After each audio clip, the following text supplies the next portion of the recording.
Hi, this is Connie.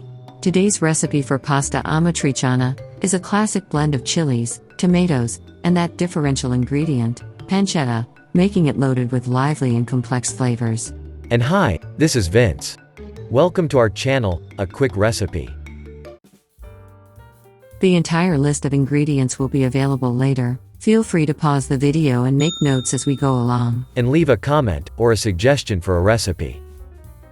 Vince will start by trimming our meat product, pancetta.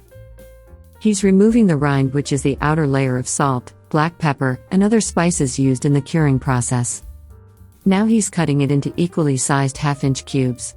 This way, when we sauté the meat and render it of its fat, it will all brown evenly. The traditional pork cut for this dish is guanciale, if you can find it.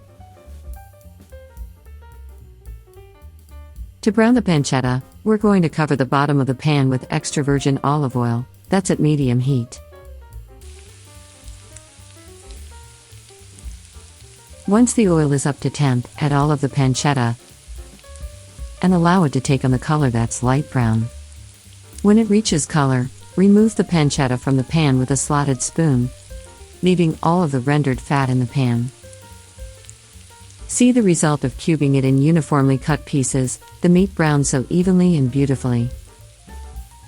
We're about to deglaze with a half cup of white wine, so be careful, add the wine very slowly and carefully, you've got a lot of hot oil in the pan. The wine is not only a deglazing agent, but it adds an additional flavor level. See how quickly the pancetta bits release from the pan. Now add a good amount of coarse black pepper, and a teaspoon of Calabrian chili paste, red chili flake, or the red pepper or chili that you prefer. Give it a good stir. And now the 28 ounces of pureed San Marzano tomatoes, or your favorite tomato sauce. Now drop your pound of tubular pasta, like bucatini or rigatoni.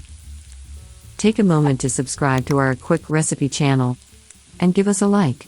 It makes it possible to create more episodes for you. Now that the sauce is back up to a low simmer, we can add back the brown pancetta. And then when the sauce is again back to a simmer, and before the pasta has reached al dente, transfer all of the pasta into the saucepan.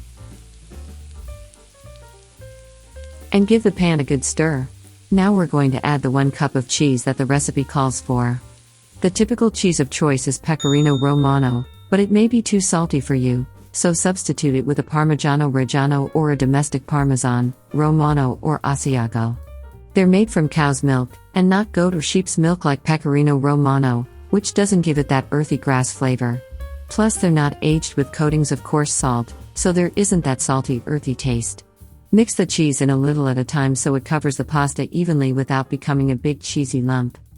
Here's the list of ingredients for the pasta amatriciana. You'll need 3/4 pound pancetta or guanciale, if available.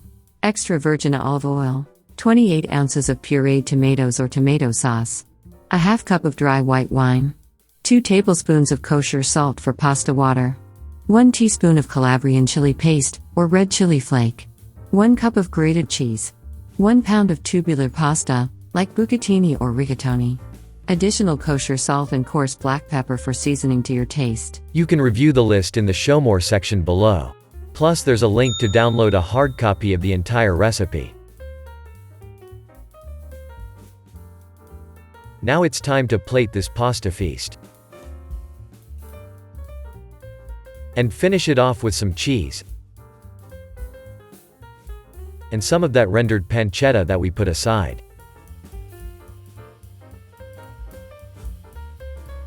Bon appetit!